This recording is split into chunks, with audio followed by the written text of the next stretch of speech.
The increase in power bills witnessed over the last 2 months has been attributed to the failed long rains in April and May this year. But now, the government says those bills are bound to drop given the 140 megawatts of geothermal power added to the national grid in June and July. An additional 140 megawatts will be installed into the national grid in September and October this year. 1 unit of electricity requires about 16 US cents in terms of the fuel cost alone. It means that when we are able to reduce or to displace that thermal energy with the geothermal with about 7.2 US cents, there is a very big impact. Elsewhere, transport was paralyzed for the better part of Monday morning along Kangunda Road following protests by truck drivers plying the route. The protests were prompted by alleged high road charges by the Nairobi County government.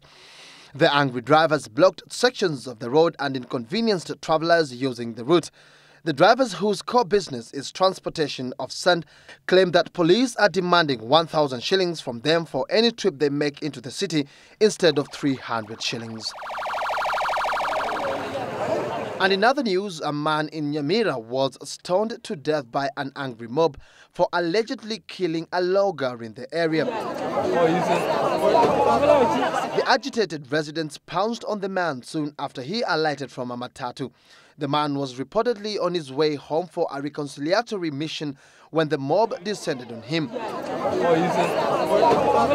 Nyamira South Sub-County Administration Police Commandant Saidi Ndiama identified the man as Julius Onyambu, who was on the run after allegedly committing murder recently.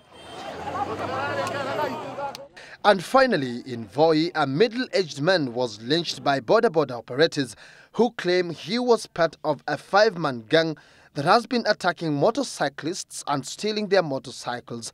The operators say they were forced to lynch the suspect as police had failed to offer any help, even after being alerted of the increased motorcycle thefts in the area. Patrick Igunza, Monday Special.